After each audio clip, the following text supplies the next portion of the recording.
Instead of doing a blooper for the cold open, I thought we would play a drinking game. Every time I say, throughout this podcast, take a drink. It'll be fun. Turn your head and cough. It's time for your dose of Johnny C.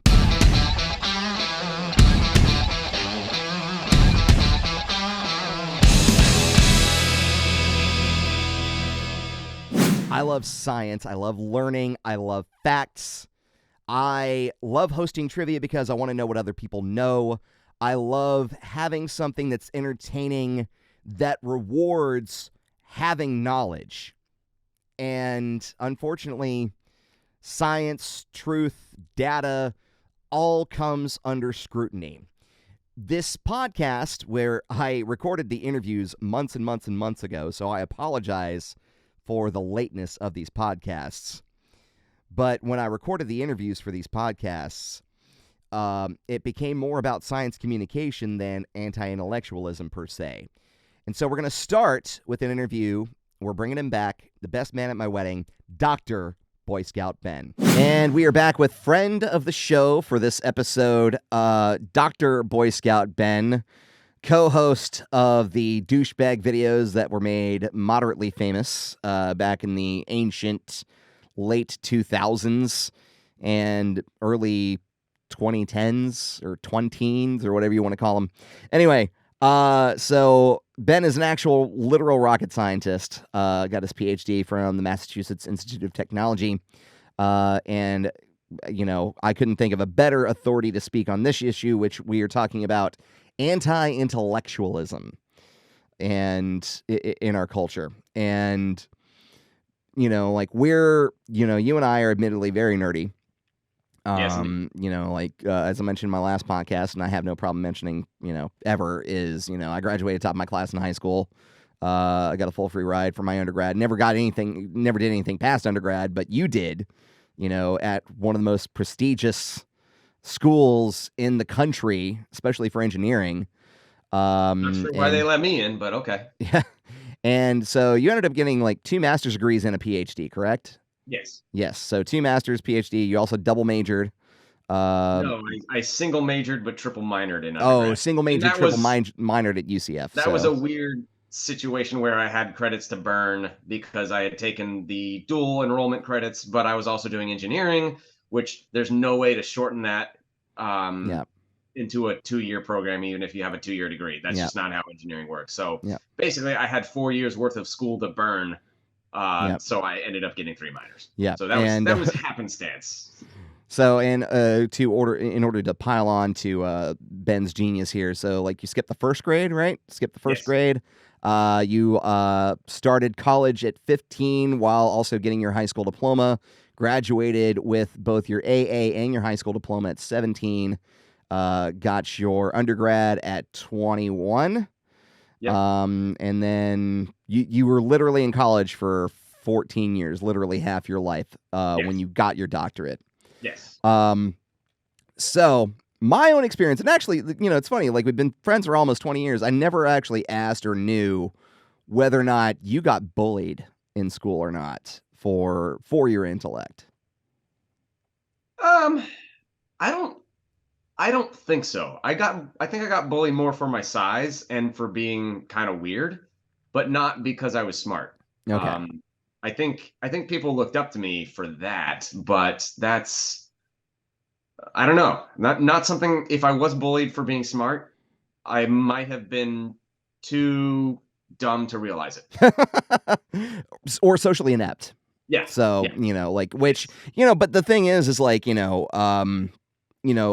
kind of social awkwardness and intelligence a lot of times go hand in hand. Granted, and of course that's how it's been portrayed in, entertainment, in the media is, if you're smart, you're socially awkward.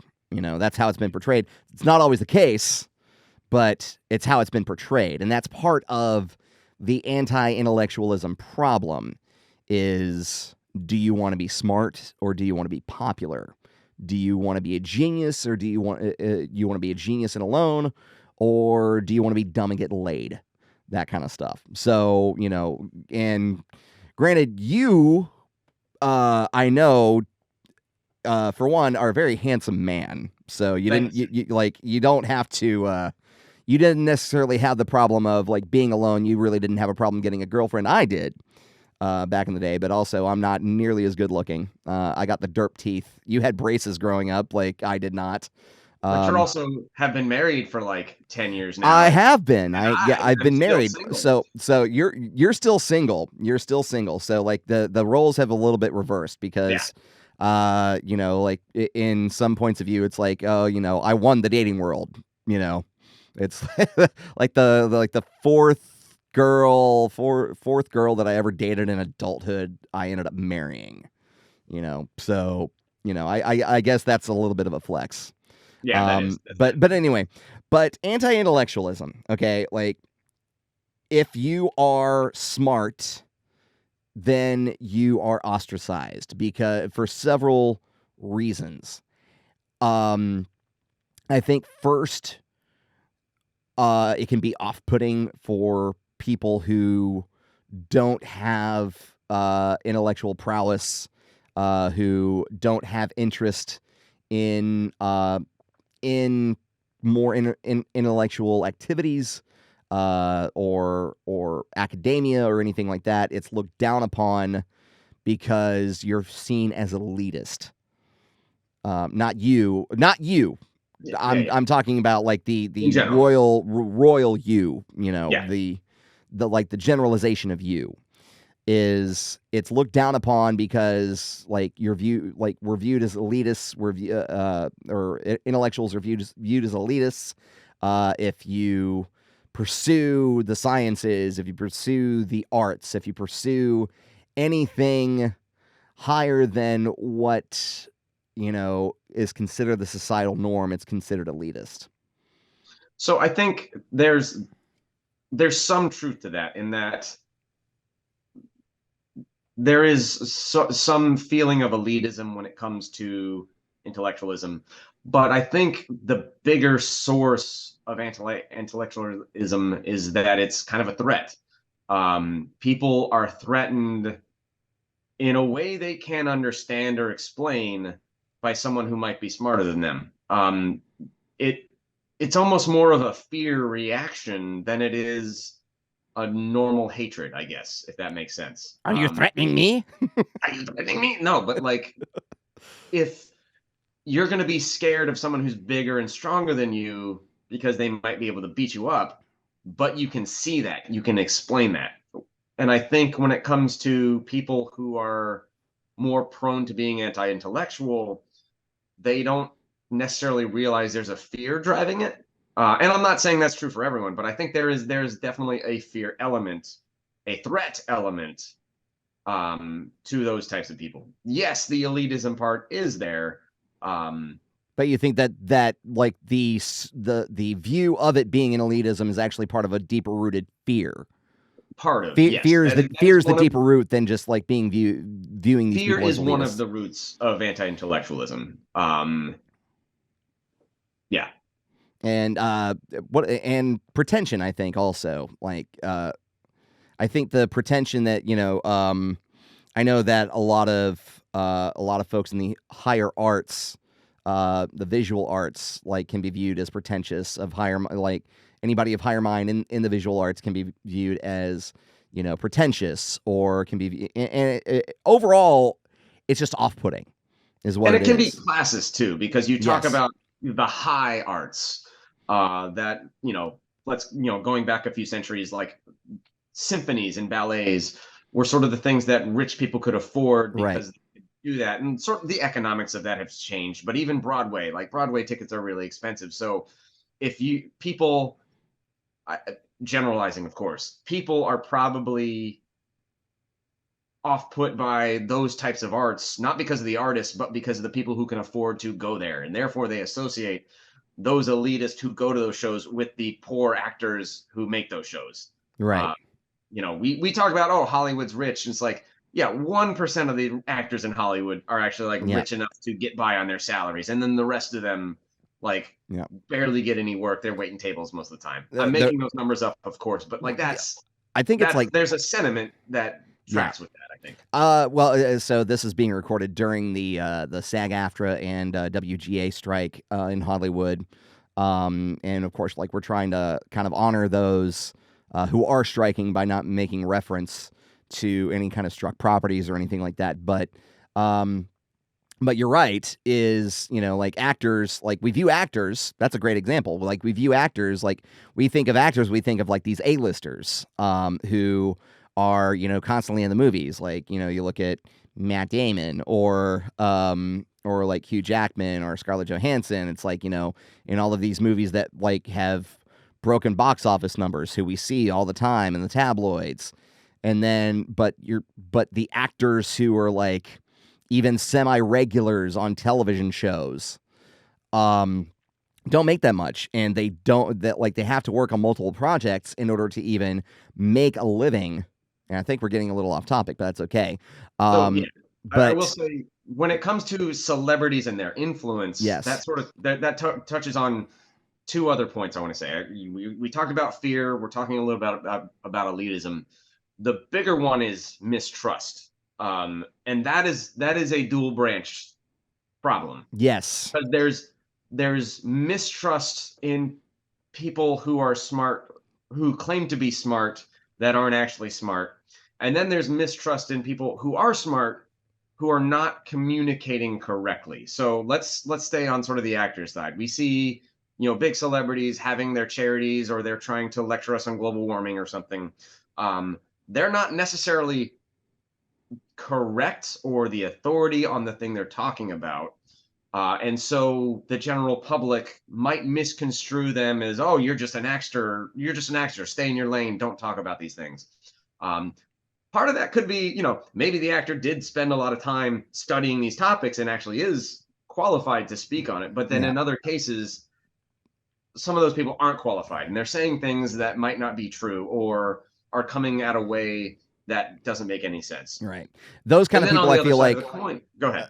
Those kind of people, I feel like, they're passionate about something that they may not necessarily know a whole lot about it, but they have a platform in order to express it. They want to be able to call to arms the people who are just as passionate about that thing as they are. And so, like, but when those people come out, actors, athletes, a lot of folks say, you don't really know about this, stay in your lane, shut up and dribble is a big one. But you have all of these activists, they really don't have a whole lot of authority, or they're not as well versed as someone who's an expert in that respective field. Yeah. But, like, you talk about how it verges off, and I think we can get to this, like, after we talk about the other side, but, you're talking about the people who know a lot about it but don't communicate it well. That's where those people get together with the people who have the platform and can communicate through those people with the platforms. I think that's that could be part of a resolution anyway. Yeah, of course.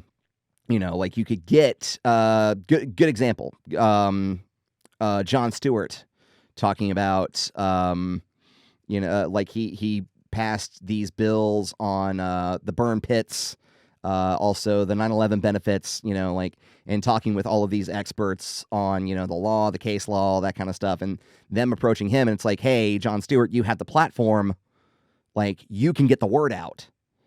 And he did. Like, he's influenced actual legislation twice, At least. But go ahead. No, I said at least. I don't know. At the very least, he influenced legislation. Not to try to get too political, but that's just one example that I could think of.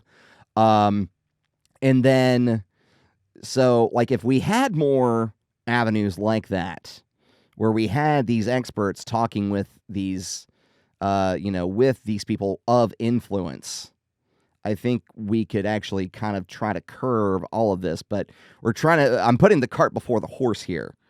So, like, we were talking about the people who don't necessarily who aren't as well versed in something, who are the ones talking out of it, and they're basically talking out of their ass about it. And then there are the people who are well versed, who don't communicate it as well. Yeah. So there's, well, when we say well-versed and don't communicate it well, let me try to break that down a little bit. A lot, we've talked about elitism, we've talked about fear, we've talked about, not liking celebrities and their pet causes, but then there's the actual scientists and how they communicate their messages. And the fact is, there is a really bad breakdown in the field of science communication. In fairness to all the science communicators I know, science communication is very hard. You have to take something that is incredibly complex and break it down for the average person to understand it. Not just understand it, but then in our modern age, click on it. Because a lot of science writing is still driven by the same forces that drive other sources of journalism. And because it's something that's a little less accessible than most other celebrity gossip stories or political news stories, they have to fight in ways to make it more appealing and more attractive to the general user. So you get a lot of people who are very experts in one thing, who do a study, and that study under very limited conditions, found this with P equals 0.045 certainty. And then the headline is something that is horribly untrue. The scientist did not write that headline. The science communicator wrote a headline that made it more sensational, that made it wrong. But then the general public didn't read that scientific paper, because that's just, even I can't read scientific papers that aren't really in my field. It's incredibly hard. But they can read those articles, and those articles, they come out, oh, this new thing, coffee doesn't cause cancer, it prevents cancer. And then the scientist issues a statement that says, oh, that's not what I said. And then suddenly, oh, the scientist was wrong, coffee doesn't cure cancer or something. And that builds a mistrust that leads to more anti-intellectualism. And I'm not giving you a very good specific example, but my point is, the general public doesn't see the science, they see the science communication, and that gets filtered and broken. It's a game of telephone, really. Yes. Between a lot of different people. And that's, I think, one of the major sources of anti-intellectualism on the science side, because, there's a lot of mistrust in scientists because they're not talking to the scientists, or the scientists aren't answering the questions that the public is asking, or the questions that the scientists are answering are not actually what gets reported in these news articles. So, and then you have stuff like, the Higgs boson, oh, the God particle, like, oh, they found the Higgs boson, that means God does exist. No, it was just called the God particle. Not because it's the God particle, it was called the God damn it particle, because why the hell can't we find it? It literally was the God damn it, I can't find it particle. And they were like, no, we can't publish that in scientific literature, so let's call it the God particle. And then everyone else, the general public's like, oh, if we discover that particle, does that mean God exists? No, it doesn't. Like, so that's where and these are happening every day, where there's a big science news story that comes out that says something that just isn't true, or it's just not quite true, or it's not applicable in 100% of cases. And I think, continuing down that track, science is a widespread. On one hand, you have math and physics, where there is one answer to questions. On the other hand, you have human biology, where every single person is different. Everyone is their own DNA. Therefore, health should be as personalized as possible. Which side of the spectrum do you think the general public interacts with more on a daily basis? Exactly. It's going to be the biological side, Yes. where you have so much more uncertainty, so much more variability in your testing conditions, in your starting conditions, in your test subjects, that make it nearly impossible to, at the smaller experimental scale level, to convey a conclusion from one paper that could be transmitted into a headline. And so, I really do feel bad for science writers, because it is such a hard job. But there are a lot of mistakes that happen that do contribute to anti-intellectualism in this country, I think. I agree. And now, in what we touched on, in a previous take before I had to basically hit re-record, was how intellectuals are portrayed in the media, in popular media, in entertainment. Granted, it's gotten better but it's gotten better. The conditions have gotten better since then. There's a certain hit show that I really like that you didn't really like, but like as I continue to watch it, it got better about its negative portrayals of intellectuals, neurodivergence. But there are other shows like, and I'm trying to stay vague because I don't know what's a struck property or what isn't, but of a certain nerdy character who like doesn't even fit the title of the actual television show itself, a popular sitcom show in the 90s, where he laughed and snorted and he kind of just took it over. But he was the star, but he was a very stereotypical portrayal of an intellectual, of a neurodivergent, and I'm a nerd. Of a nerd, and I was picked on. I mean, I was bullied quite a bit growing up because, and like the further and further back I look at old home movies, and then like going through therapy and everything, I'm like, oh, I was an obnoxious little fucktwad. So, Yep. and I think that's part of it too, is the off-putting nature that can come with it, and it's communication is key, and I think you hit it right on the head when you're talking about science communicators. Is you have to be able to communicate something to a regular person without insulting them, without insulting their intelligence, and it's really hard to do anymore. Because that's something I struggle with. You talk about mansplaining versus explaining. Yeah. I am still trying to figure out where the line is. Like, I know I certainly have some boundaries, but every time I start explaining something to someone, I am cognizant of, does this person maybe already know it? Am I talking to an expert in this thing? And I try to be really careful to be respectful to them. It is hard. That's all I'm trying to say. It's hard. Like, I struggle with trying to explain things and not sound condescending. And the thing is I'm not trying to be condescending. Yeah. I am trying my damnedest not to be condescending. No, I'm kidding. Like, I was going to go into explaining what condescending is just as a bad joke, but I'm not going to do that. But it's hard. And I think part of it is because there are so many people who work in the higher sciences, and this kind of touches on what we talked about in the last episode with neurodivergency. Is there are, and I'm not saying that it's all or nothing. I'm saying that there's quite a large Venn diagram of folks who work in science, who work in the details of actual facts, who also fall under the neurodivergent categories, and those same neurodivergent categories make it very difficult to communicate. And you and I were talking about last episode, like how difficult it is for us to communicate sometimes with people, like how difficult it was for you to communicate certain principles, like in your research, like you could draw diagrams, but you couldn't like actually do any kind of visual arts, even though you're a musician,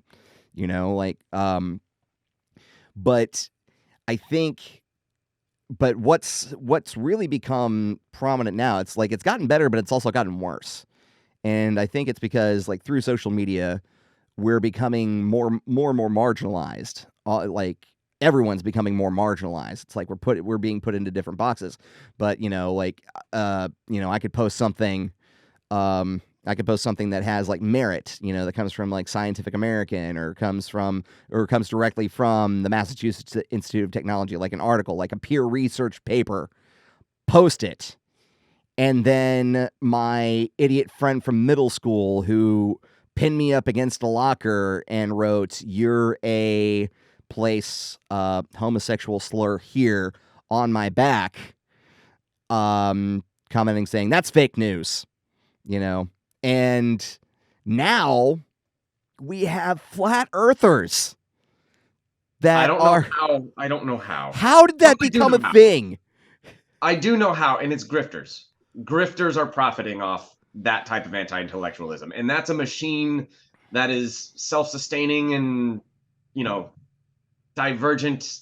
It feeds itself, so it gets bigger and bigger. And I think there are so many grifters out there that are profiting off anti-intellectualism, And that's another thing that is absolutely not helping you. Yeah. So yes, You there wait. are You a wait. lot I'm of gonna get hate prominent. from a. I'm gonna get hate from a flat earther. You just watch. The Earth is not flat. How did you know what? Come to my house. Come to my house, you flat earthers. Oh, how did you get to my house? You use Google Maps. How did you use Google Maps? The global positioning system. The global positioning system works because it's going in orbit around. Like the clocks on GPS are amazing. I could talk all day about how cool GPS is, but it only works because the Earth isn't flat. So if you can use Google Maps to get from point A to point B, congratulations, you're on a globe. Yep. And again, this is coming from a literal rocket scientist. Yes. And I've helped like, write policy on GPS. It's such an incredible and useful thing. It runs so many things. It's great. it is, I'm a and also, GPS simp. and even deeper than that, they're doing these on social media platforms that on a web browser or an application as software on a piece of hardware that was developed because science. Yes. And We are talking to each other on carved rocks that have been imbued with lightning. How cool is that? it is. Well, carved, yeah. So yeah, because it's coax cable. Because Well, no, I'm talking I about don't. the silicon chips. Oh, silicone chips. So Yeah, they're just I rocks. was gonna say like through the internet, like because like I still have cable internet, so I'm like Yeah. it's coax cable, well Wi-Fi through coax cable, but I'm getting fiber optic next year, which is like Invisible beams. yes, light that travels through silicone, that is mined from the earth that we discovered, and but how is it?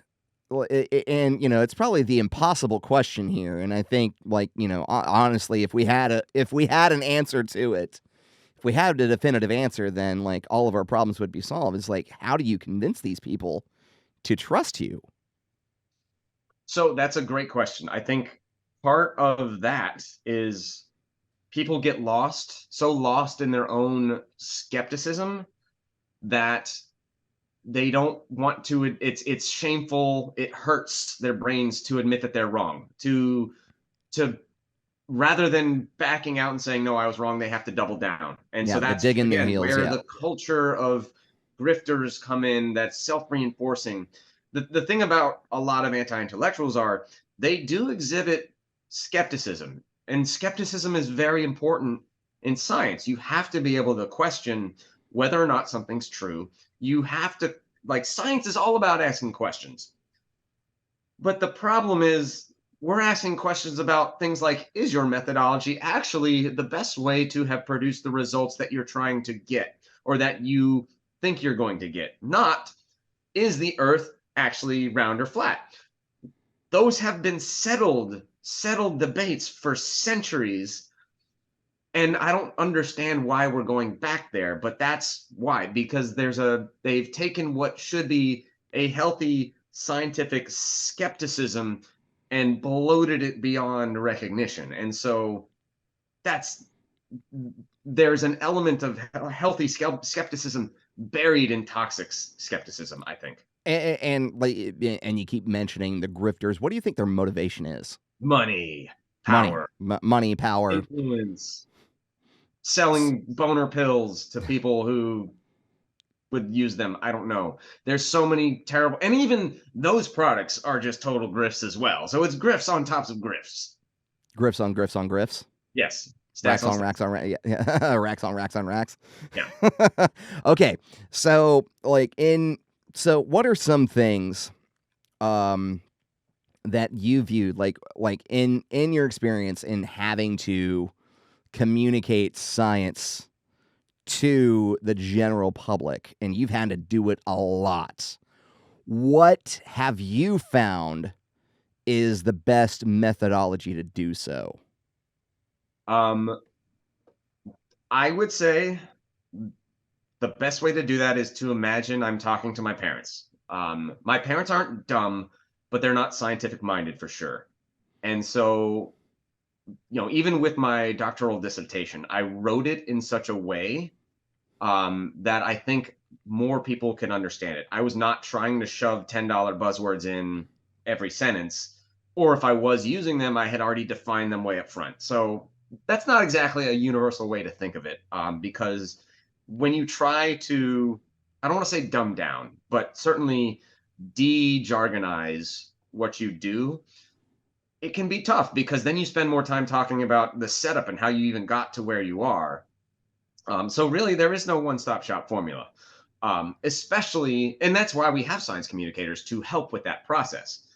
The other big thing, the reason why people don't trust intellectuals is because intellectuals are not necessarily trustworthy about everything they're talking about.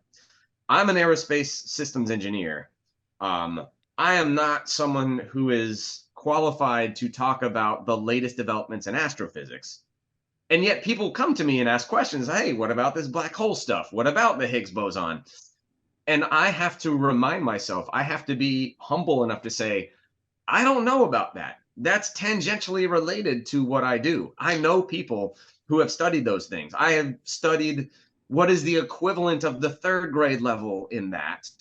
And I might be able to explain some of what's happening, but I can't give you the full answer. And I think there's one thing that academia, I don't think has, and I don't want to put a blanket statement out there.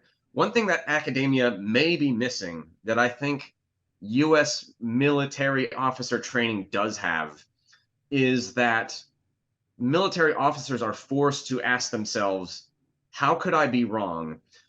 Where am I missing something? They really beat you down with, like, who else do I need to ask about this to make sure we're right? Because with them, if they're wrong, people die. With scientists, yeah, people die depending on the situation and things, but that's not necessarily trained into them. Yes, they're trained to ask questions, but not all the time. All the like, I'm sort of not telling the story well, but the idea is scientists usually have a very narrow field of expertise. They're very, very, very, very good at one thing.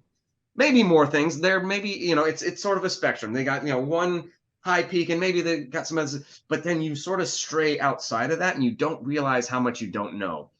And that confidence boost of knowing that one thing really, really well, maybe 2 steps, maybe 2 miles away, you don't know enough about that. And I think that is where the scientists themselves are to blame. They might be talking about things with an authoritative voice when they are not that authority. And I say that, I know that because I've done that a lot. People have asked me to explain things. Years ago, I thought I knew everything, and the more I learned, the more I realized, no, I don't really know that stuff. Yep. One of the things about working in the space field, space is almost unique in that there are so many people excited about so many things, and people talk about so many things that they are wholly unqualified to talk about. Cases in point, there have been people creating asteroid mining companies. I even did some work for one of them at a time. None of those people really knew anything about the business of terrestrial mining, let alone asteroid mining. They knew about rockets. They knew about guidance, navigation, and control systems. They knew about manipulators in space. They knew a whole lot about the tools required to do a lot of the things to get to space, but none of the actual processing and ores and how do you smelt in space? How do you make the economies of all of this work out? What are the power levels you need? What do you do with the tailings and the dredge? What do you need in terms of water to cool your drills down? They knew all of the space getting to an asteroid thing, enough to sell it to investors to say, hey, we're going to mine asteroids. And they got lots of money, and then they lost lots of money because in the end, what they were trying to do was so far beyond what we're capable of doing at this time. Right. And that's one example. There are tons of people in the space industry, who are very smart in one area, and then they take half a step over and they don't know what they're talking about. Well, and I think you hit it right there with investors. Yeah. Is, because in America or just in the world in general, science is a business. because we're using that science to better ourselves. Investors are using science to make money. And of course, the folks who have the money to fund the research are basically saying, we want to mine asteroids. Figure it out. And then when you come back to them with, well, we really can't do it this way, they're like, I don't care. I gave you money to do X. I don't want to hear your excuses. Figure it out. And that's, I think, part of what ends up happening. Like there are scientists who like get excited about something and then they go into a realm where they're not as well versed, but there are also pressures to go into realms where you're not as well versed. I don't know how many times. I mean, granted, this isn't science. This is just this is media production. But I worked with a client. I was doing a video for him for free, and I'm filming like these cars, and there is like a big patch of dirt that just doesn't look good, and he's like, "Well, you think you'd be able to like edit that out?" And I'm like, I'm not Steven Spielberg, dude. I can't make grass grow like in that kind of video. I'm like, dude, I'm trained in filming news. That's, like I can't go into. I probably could. I could probably learn it right there and then. But I'm like, dude, you're wanting this video in a day. Like I can't do that there. So like I can crop the video to where it's not showing, but I'm not gonna make grass grow in a patch just because you told me to. And the thing is like we're not allowed to tell investors no. In any business, we're not allowed to tell investors no. And it's and that's part of it is when we tell them no, then they doubt us, and then they go, it's like, well, if you can't do it, we'll find someone who will. And then that goes into, economic competition. Another episode of Another Struck Property, it's like, oh, well, you say that you can get it done in 4 months. I know a group who can do it in 2. So, it's all about negotiating. It's all about like getting that funding. So money is a big motivator there. And so, I think it forces the hands of the folks who really don't want to delve into something that's not in their realm of expertise, but then they're kind of forced to. So that's part of it. I think I want to maybe correct you on how the asteroid mining thing happened. Okay. You're not terribly far off, but I how do I want to say this?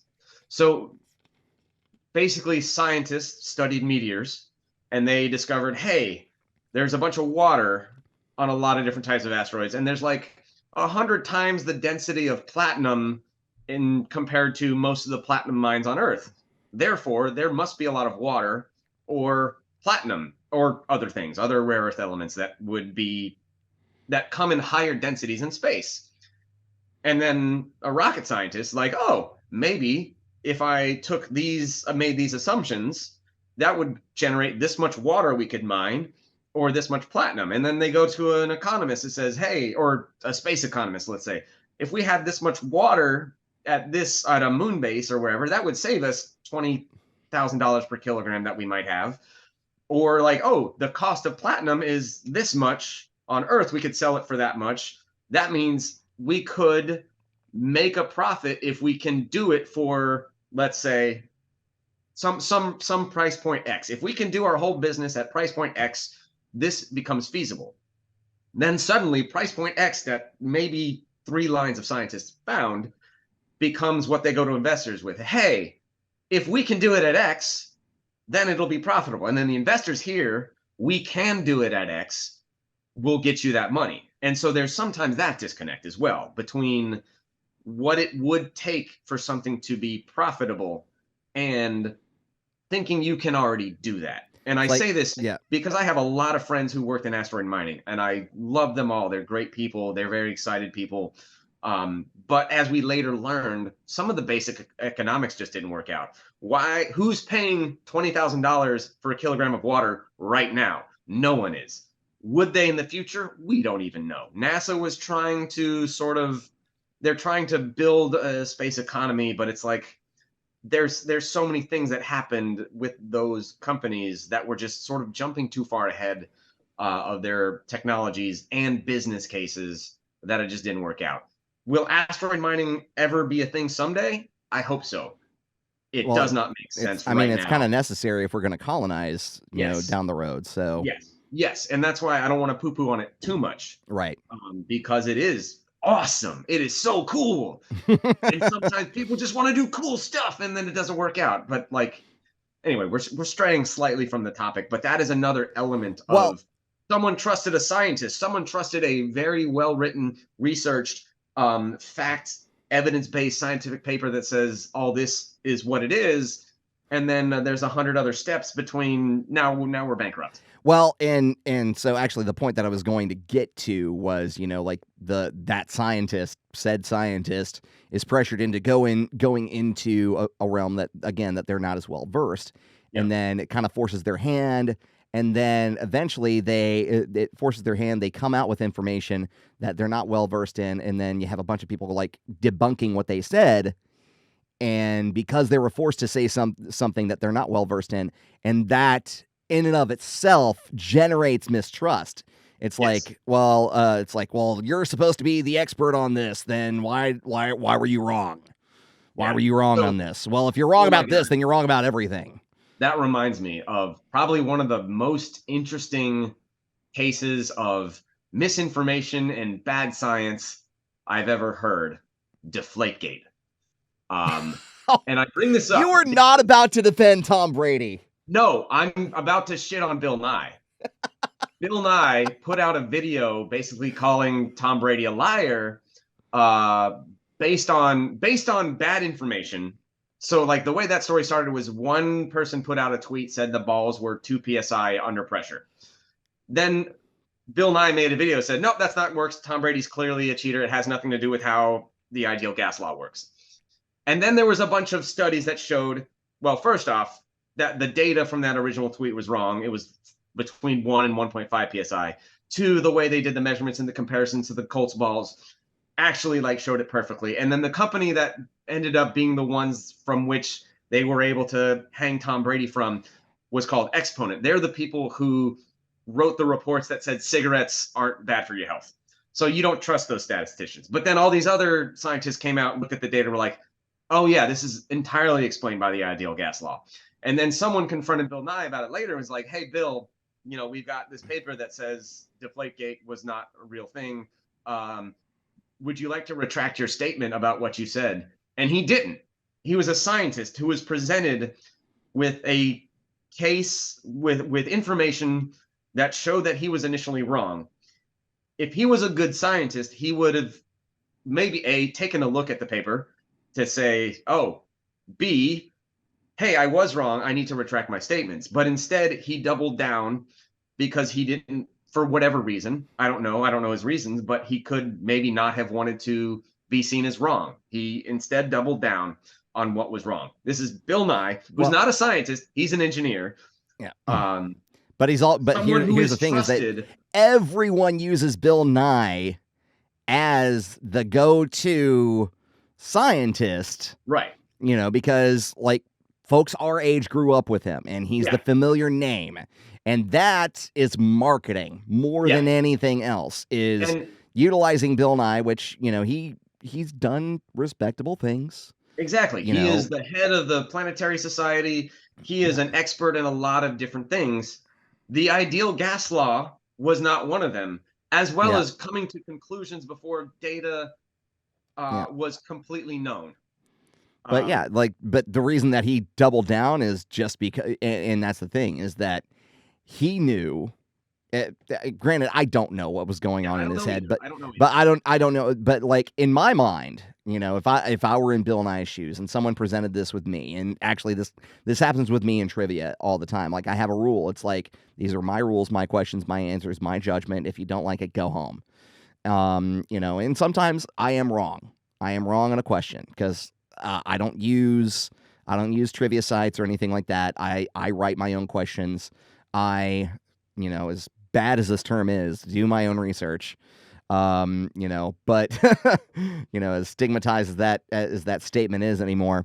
But if I'm in Bill Nye's shoes and I'm seen as the authority in the scientific community, especially if I'm seen as someone who is trying to be an advocate to put forth positive change to prevent or to curb climate change caused by humans. Like, he's the one who said the earth is on fucking fire, Yeah. you know? And so, and that was the big buzz thing right there that caught people's attention. And so with him being that authority on that, and then him having to like retract something as trivial as Deflategate, just that would put a tiny little tear in the fabric of everything he's sown. And so, like, that's, I think, part of why, again, I don't know, but I would imagine that me being in Bill Nye's shoes, that's why I would double down. But that is the I know it's irresponsible. Intellectualism is Yes. If you're proven wrong, you double down instead of taking a step back like a good scientist would do and re-examine. As a good scientist, but we've seen Bill Nye is not, and the thing is Bill Nye does not wear just the scientist hat. He has to think about, you know. He's got to wear so many hats. He's got a policy hat on. He's got a science educator hat on. Yes. His job is not easy. And one hat can wear down the other. And that's part of it, is that it's more complex. And I think that's the conclusion that we've come up with, is that it's more complex than just being right or wrong. Right. You know, like you can be proven to be wrong, but it will completely unravel anything else that you've done. But not necessarily. That's the thing. Like, you can be proven wrong. Well, you know, it doesn't unravel everything. That's well, it does and it doesn't. And the reason that I say that, let me just chime this in. Something that I do know is that perception is 9/10 of the law in the court of public opinion. And if in the court of public opinion, and so like Bill Nye is basically like, from what you've said, Bill Nye is the science communicator. He is the science communicator because everybody comes to him. And so he has to wear more than just the scientist hat, unfortunately, because if he sows if he does something to sow even a little bit of distrust, then people could view him as being a snake oil salesman just as easily, because he's shown to be one thing wrong. Even if he goes out of his way to explain why he's wrong about this and go out of his way to concede that, okay, well, this isn't my field of expertise. Everyone else, that pressure that I'm talking about, that pressure from the outside is going to come on to him and say, well, if you're wrong about this, what else are you wrong about? So that's it's not the distrust problem. That's the public perception. The public doesn't understand that it's okay to be wrong, that it's okay that science has to come back. Like we got plate tectonics wrong for centuries. Like, oh, now we understand that better. We got craters on the moon wrong. We thought they were volcanoes because they were all perfectly circular and we didn't understand why. We get things wrong, but then we fix them. Science takes 2 steps forward, 1 step back, 2 steps, and the fact that, and it gets so much more complicated with human biology. That's where it gets, and again, I mean, like, that's the human biology. They don't interact with the craters on the moon thing. Like, they don't understand that. There's no reason. I don't even understand hypersonic impacts and why they're always circular, but they just are, and that's a thing. So depending on your grazing angle, doesn't matter. Boom, circle. And there's so much more misinformation, and there's so many more snake oil salesmen on the health side, the human health side, than there are in other fields of science. And so I don't know where I was going with that, but well, so here's my thing, is that and this kind of delves back into the neurodivergent thing. Like, we're always told it, we're trying to explain why things happen the way they do, and when we try to explain them, it's like, well, I don't want your excuses. It's like, I'm not trying to give you excuses, I'm just explaining why that is. So I'm not excusing Bill Nye for doing that. I'm just saying that that's that could be a potential reason on why he's doing that, is because of the pressure that he's under. And it's, with great power comes great responsibility, to, quote another struck property, or possibly struck property. But with that, you kind of have to weigh, yes, it is your responsibility as a scientist to always seek the truth. Even if you're proven wrong, you have to concede to the truth, even though you're always proven wrong. But the thing is that people are the problem. It's not the science the problem. It's not the science that's the problem. It's the people that are the problem. To quote another Struck property, a person is smart, intelligent. People are dumb and easily influenced. So with that, is there anything else that you would like to mention before we sign off on, I don't even know how long we've been taking with this. Sure. This one's almost an hour too. So listen to my Space Shanty albums. Look up Captain Corbin on Spotify, YouTube, or wherever you get your music. And yes. Go Patriots. Yes. and who dat? Actually, before we sign off, how you feeling about that? With because I know the Bucks are your other team. You know, yeah, it was do you think Tom Brady won that breakup? Do you think Tom Brady won that breakup? Oh yeah, Tom Brady definitely won that breakup. But then he lost the Giselle breakup. He absolutely lost that one. He really did. From last season, lose Giselle and then have his only losing season ever. Right. All right. Well, Ben, thank you so much for being a part of not just this one, but the previous one as well. Best friend, best man, Dr. Boy Scout Ben, PhD, literal rocket scientist. And now we are going to move on to, again, what I do for a living. Again, I love facts. I love learning what other people know. And that's part of why I host trivia. And I host it in the Northwest Florida area. So if you're interested in playing my trivia, be sure to check it out on social media. Facebook, TikTok, Instagram, YouTube, all at ACE50 Media. That's ACE50 Media. Hashtag Answers Up Trivia in the Northwest Florida area. And starting in 2024, we're going to be expanding. We're already hosting 5 trivias a week. And in 2024, we'll be doing 6, including music trivia. So now it's time to move on to a very refreshing interview that I had with Diane Frasier of the Emerald Coast Science Center. Diane Frasier, director of the Emerald Coast Science Center. Yes. Thanks for talking to me today. I really do appreciate it. Thanks for asking me too. Oh, yeah. I mean, so I love science. I really do. I mean, I grew up going to the Science Center. As we were talking about earlier, like, I watched the Weather Channel. I was big science nerd. Ironically, went to communications to major. There's a lot of science in that, though, too. There is. A lot of science. Well, I mean, like the tech that I use for... And the electronics. The electronics. Yeah, absolutely. Sound, absolutely. energy. Yep, and it's... Pitch. Yep, pitch. Yeah, exactly. Sound waves, megahertz, gigahertz, radio signals. I worked in radio for years, so... But, so you are... The reason I love what you do is you are the beacon of education and facts where I live. Like, you are, like, you know, outside of regular educational institutions, outside of, you know, schools, universities, and stuff like that, like, you start kids off right away in their love of science. Before we get into the minutia, what got you into science yourself, and what made you want to become the director of the Science Center? Okay, so don't laugh, okay? I'm not gonna laugh. I'm not judging. I'm also gonna show you my age right now too. So sorry, I'm already laughing. Exactly. So no, when I was a kid, my favorite show was Quincy. Quincy. He was a coroner. Oh, okay. Yeah, you remember that show? Jack Klugman? Okay, so like I said, I'm showing you my age. Well, I'm showing you my age and, like, pretending that I know what you're talking about. People out there of a certain age will understand. Yes. They'll get it. Yeah. And I love that show, and I wanted to be a forensic pathologist. Really? Yeah. So that's what I wanted to do growing up. So when I went to college, I was a chemistry major. Because I had taken some AP CLEP courses, stuff like that, and I said, I can graduate in 3 years in chemistry.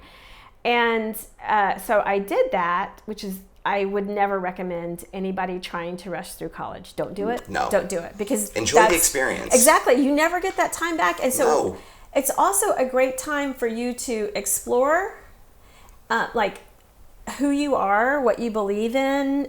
This is where you have people coming at you. I mean, we're talking about, like, facts and about how you grow up and how you develop what your belief system is and things that you believe in. And so you need people to sort of like push back against that. Yeah. And I think that's a college experience. Yes, does it a is. lot of that for you. You find your tribe in college. Exactly. Yes. Exactly. And so I thought I wanted to go to medical school, and then I think I got scared. And instead I just went and got a master's in forensic science at the time. So I've worked in laboratories like my whole professional career until I became a mother. I worked in laboratories. And so I was a chemist and a toxicologist. Wow. Okay. Yeah, I loved it. I was a research chemist at the Food and Drug Administration for a number of years, and absolutely adored it, loved it. Okay. So and you know, talking about like not rushing through the college experience, there are so many kids now who, you know, they dual enroll, and so they get their gen eds out of the way while they're still in high school, and then they got 2 years out of the way by the time that they're graduated from high school, right, and then they move on to like actual college, and then they're done with that in 2 years, you know, before they're, you know, of 20. a certain, before they're 20. Yeah. Before they're of legal age to really enjoy the college experience. That's a whole different conversation, yes, right? that's a whole different conversation. but that's also... Yeah, but they're rushing through it. But I feel like that's also where you're experimenting, right? So, yes. So when you're 21 and you're in college, you do a lot of experimenting because... Yes. I'm not going to say it's like a safe place to do it, but that's where, you know, there are others that are doing it and people... They're experienced. And there's also people anticipate that behavior out of you at a certain age that they're not going to, you know, accept and anticipate at a different age. Of course. We're going to set this right now just so that you're not supposed to have anything that can influence your brain until after 25. Yeah, and this is true. Yeah, so, because you're still growing. You're still growing. There's Your brain a lot is still happening up developing, here. like up until like your mid 20s. And so like stuff with alcohol or any other kind of substance, right? Like any kind of mind altering substance, it can actually warp your mind. Well, it can change your capabilities for the rest of your life. And of course, not speaking for you, like I know I did not follow that advice. I didn't even know that advice until probably my 30s. I'm like, oh, too late for me. Well, I think they didn't actually come out with some of that thought processes until later on. Right, yes. But okay, so off of college now. so forensic pathology. And so what was the path that led you to the Science Center? So this is it's a totally weird, random, sideways path, I think. The way I ended up here was just absolutely random. When we moved here and my kids were very young, so my husband traveled, so I just did like the full-time parent thing because he was always gone. But I always had this passion for science, and I started teaching intro to forensic science at UWF. So I've been teaching in the Department of Criminal Justice since 2003. Oh, wow. Yeah, as an adjunct. I'm actually like the longest serving professor in that department, even though as an adjunct, I don't know anybody else in the department. You could have your own show, kind of like Bones. You really could. If we did a local show, like a local crime procedural, we could totally have you star in it. So I think that sort of started my track into science education. And even way back then, I worked at the Science Center as an educator for a little bit. I taught like the science spots for tots, and at that point in time, I thought, this is just the coolest job. Wouldn't it be great to be, in charge of something like this? But I've always felt passionately about the way that we teach science to kids, in some regard, turns them off of it.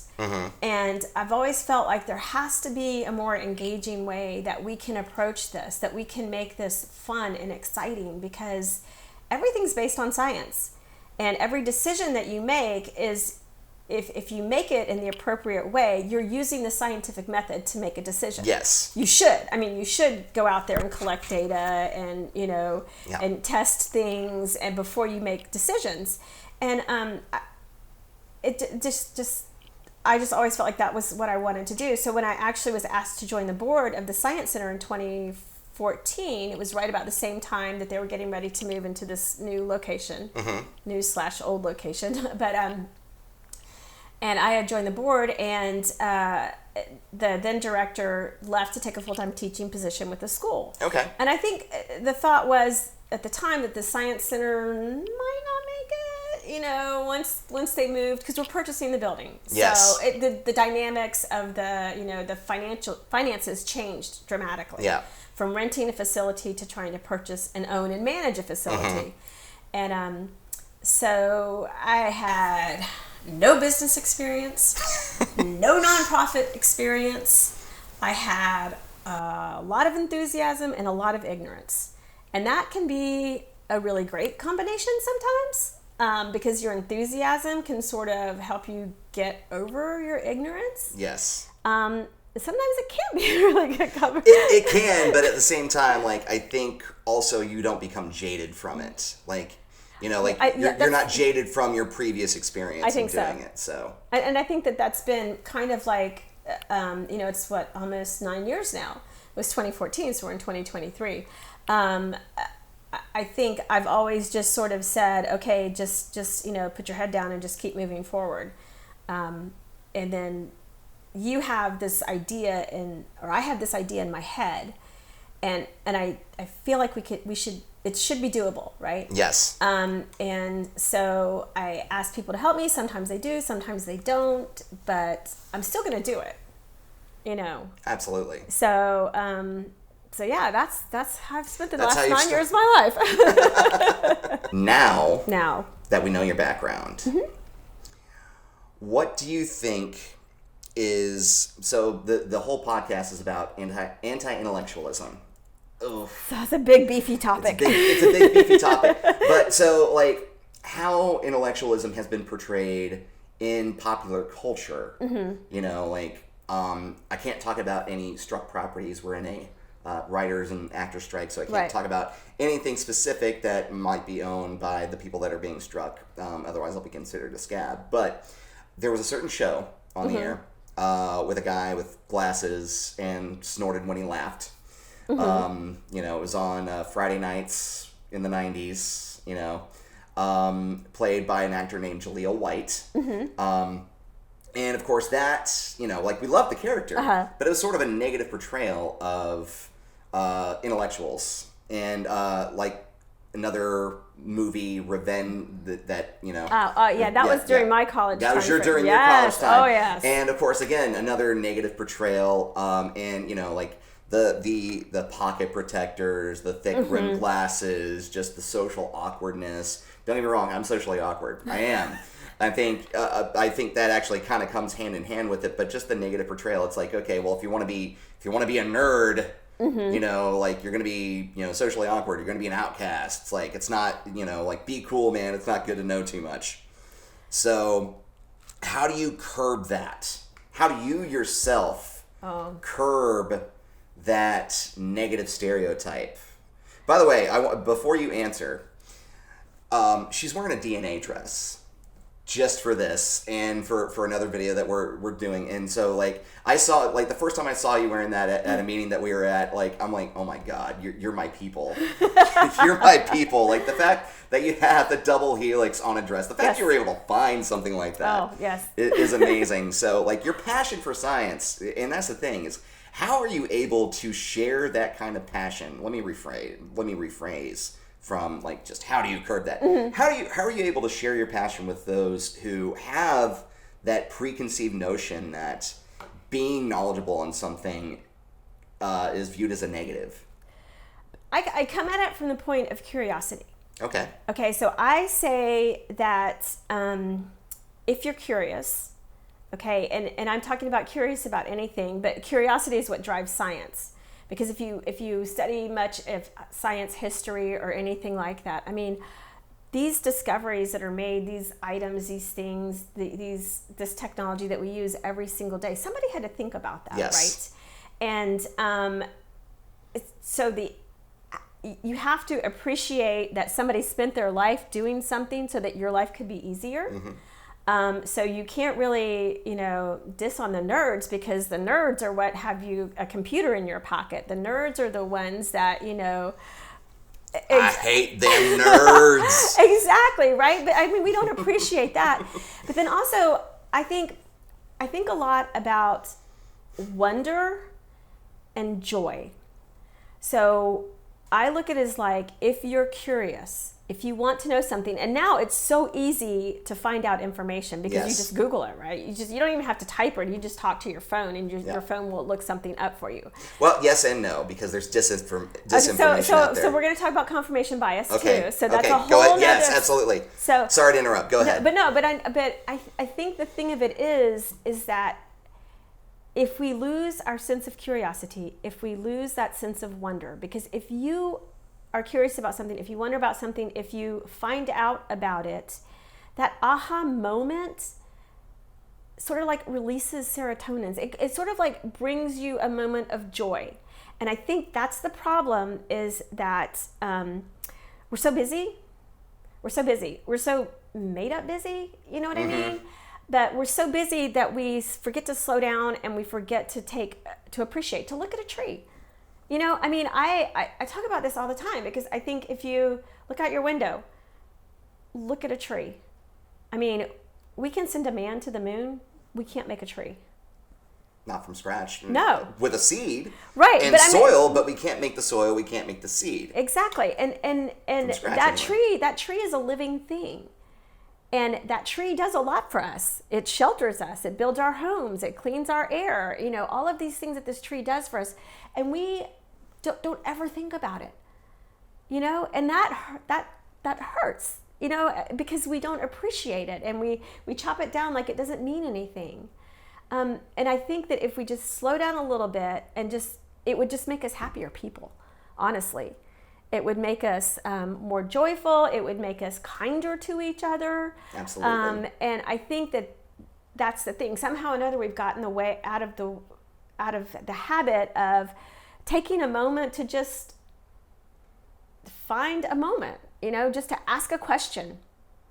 And whether that's, you know, about something that we see or something that we read or something, and actually do a little research on our own. And I think that's I know, right? Do my own research. Right. Well, But if you are looking up like credible sources, like sourced sources, like. Well, so that's the other thing, because now, because we have this computer in our hands, we can always find somebody that agrees with us. Yeah. Oh, confirmation bias. There we go. go. Exactly. So if we think something, and I always like to say, hang out with a person that you don't really agree with on some topics, and have a conversation, because, you know, we said earlier about, you know, that college experience. This is where you get a little pushback, right? And you don't understand what your belief system is until you've had somebody from a different, you know, perspective kind of say, well, this is how I see it. This is how I feel about it. And in some arenas, it's okay to agree to disagree. And I think we've lost the civility of that. Oh, yeah, we have. And I think that that's a huge thing about the anti-intellectualism, because we feel like, oh, well, if you don't believe what I believe, then you're wrong, and there's no place for us to start from. There's no opportunity for us to find some areas of common ground, and, you know, and to build a relationship, or to have, you know, civility, to talk to each other in a manner that allows us to actually hear each other. I think some of that has gone out of the way. It's become so polarized, and it's hard too, because science should be, it's a fact, right? I mean, the temperature is what the temperature is when you walk outside and look at the thermometer. Yeah. Okay. Which someone back a long time ago like said, okay, mercury expands and contracts with temperature. We're going to put this in a tube to tell us like how hot or cold it is, and we're going to mark things off. And of course, you know, like everything's relative. Right. As you know, like we have Celsius, we have Fahrenheit. I actually had a science teacher who came up with his own scale, and it was 0 degrees was room temperature. And so like 3 degrees above that 0 means, okay, I'm going to have to like wear a thinner shirt. 3 degrees below, okay, I'm going to have to put on a light jacket. But so, I love that though. Yeah. I absolutely do. Yes. I think that's brilliant. Yeah, and it's all relative, but someone saw and observed, and multiple people confirmed that observation. Right. And that's also part of it, is the scientific method. Mm-hmm. And, you know, like, another TV show, one scientist was making fun of another for doing derivative work. Derivative work is necessary to solidify discovery. Well, and because, so that's the other thing that people think is that science changes, and science does change. It does. I mean, we had a discussion about Pluto earlier. Yes.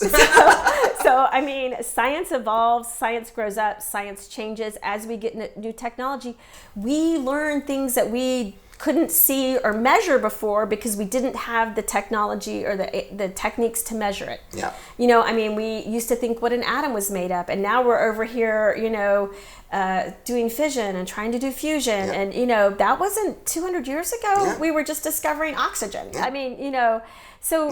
And fusion's possible. We just discovered that fusion's possible. Yeah. So there's a lot that's going to be... Oh, man, that's all. I'm so excited for that. Yes. I really am.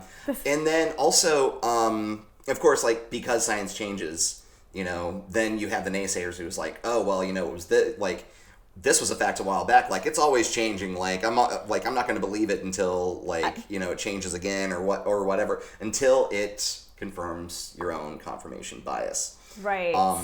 Really quick, last night before this taping, I was hosting a trivia night, 2 nights ago before I was hosting a trivia night, and it was actually a physics category, and I said, okay, what boils faster, hot or cold water? Everybody put cold because that's what they learned. Even though I learned in science class that was a myth. Mm-hmm. And everybody's like, no, that's not. I'm like, no, try it at home. Prove me wrong. Try it at home. Observe it yourself. Mm-hmm.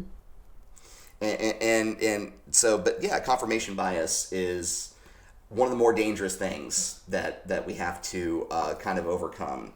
But you're right, the James Webb Telescope. It's so exciting. It's so exciting. Part of it is, granted, I think this is unconfirmed. Please correct me. If I know. You're the expert here. Apparently, there's some images coming in from the James Webb that's saying that the universe is twice as old as what we thought it was. Oh, that's interesting. Yeah. And again, that's because we have a new piece of technology that allows us to see something in finer detail than we have ever been able to see it before. And that's going to continue to happen. We're going to continue to see things in greater detail and make more specific discoveries. We had a general theory over here, and as we get deeper and deeper and deeper into it, some of that may fall away. It's exciting. Yeah. It's actually really exciting. Absolutely. Now, again, correct me here if I know. Okay, so to kind of steer away, because my previous guest for this episode talked about grifters out there, benefiting from misinformation, from disinformation. One of the biggest things that you can do to kind of curb that is if and when you are doing your own research. This is from when the internet was just a thing. Now I'm dating myself. When we were encouraged to use the internet to do our research papers. My professor, or my teachers at the time, said, if you get your source from a .com, I will fail you.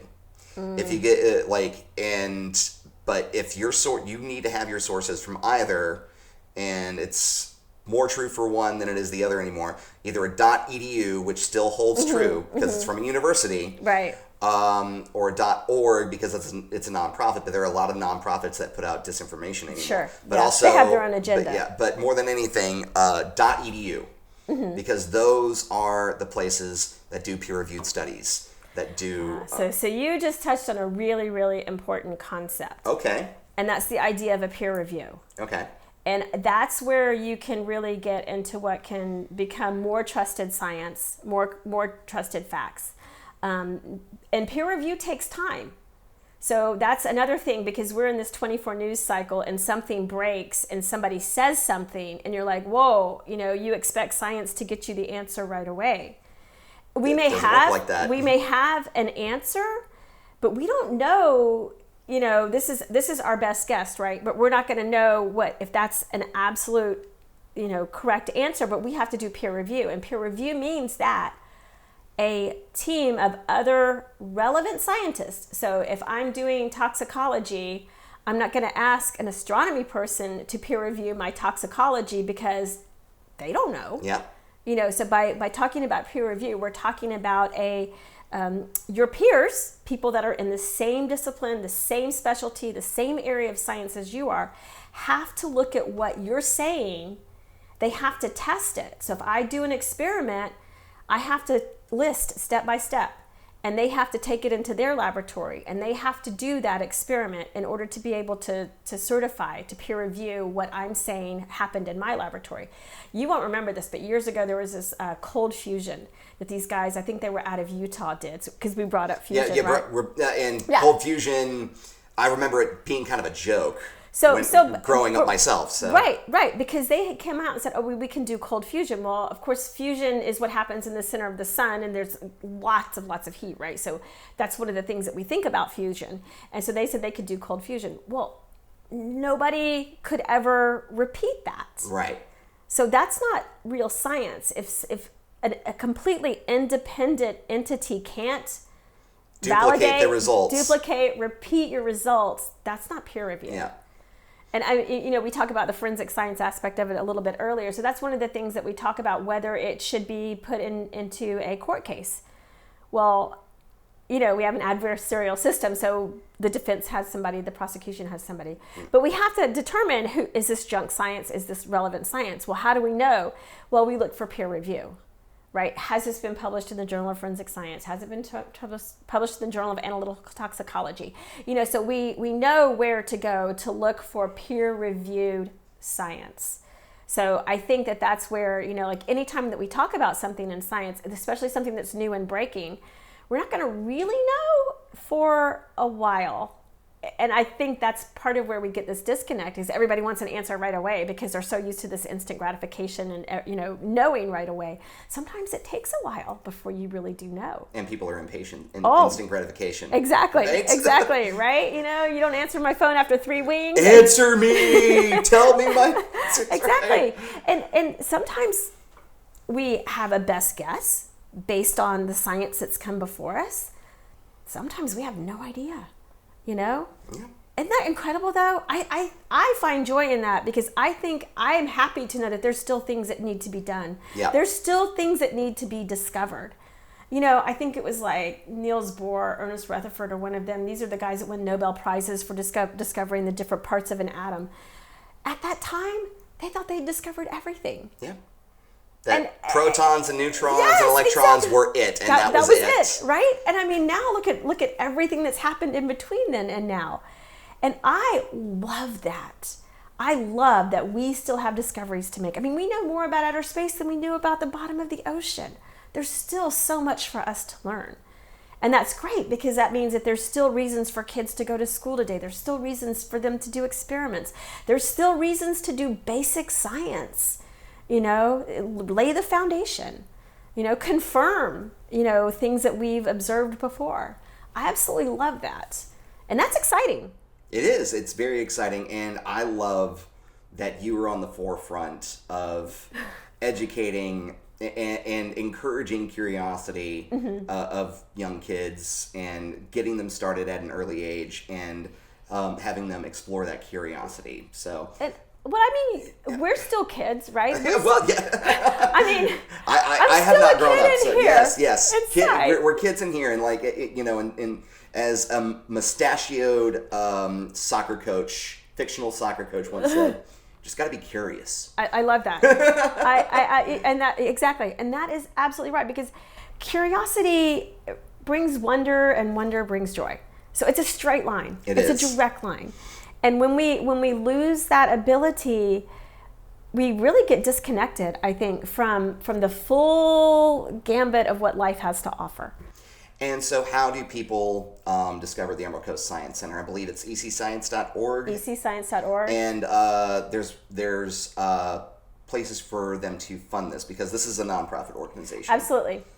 We're a nonprofit organization. Yeah. So fund the Emerald Coast Science Center. I know that you guys got hit hard during the pandemic, but you guys are thriving more now than ever pre-pandemic. And that also brings a lot of joy. No, it's great, because you're able to fund all of these new projects and be able to take everything to just a whole new level. Well, and I think the pandemic, everybody felt that they wanted to connect again, right? And this is a great way. I think my favorite thing that I see happening is when we have a multi-generational family come in here, whether it's grandparents that are bringing their grandkids in, or whether during the summer we had this group that came in and all the dads had on the same shirt. All the females in the group had on a dress made out of the same material. So obviously, this is like a family reunion group, right? And they're all coming in. So it's kids of all ages. It's cousins and aunts and uncles and grandparents and stuff. And you can see the different cousins interacting with each other and their grandparents and stuff. That multi-generational learning, informal learning opportunity, no pressure, Right. And you're just here and you're playing and you're learning and everybody's mixing it up and this cousin's showing this little one how to do something and the grandpa comes in and says, oh, I remember this. And it's magical. It is. And I was talking to one of our volunteers about it and I told her, I said, that's my favorite thing about being here. And then she came back to me like 3 days later. She goes, oh my gosh, I was in SciPad and I had that happen. And she goes, I know exactly what you were talking about. She goes, because I got to watch it. And that's why I get up in the morning. Yeah. That's why I do what I do. And I love it. Well, Diane, thank you so much for taking the time out. I know it's like super busy in there right now. So thanks for coming into the bus. The bus. To the steam bus. To the Miss Frizzle Zone. To the Miss Frizzle. This is its kind of own magic school bus. See the DNA dress? Yeah, the DNA dress. It all comes full circle. So, Diane, thank you so much for being a part of this. Thank you. I appreciate it. That interview got me so excited, so reinvigorated to learn. So thank you, Diane Frasier, for being a part of this podcast. Dr. Boy Scout Ben, thank you again for being a part of this second podcast. Really do appreciate it. In our next podcast, we're going to be talking about art. So I'll see you then.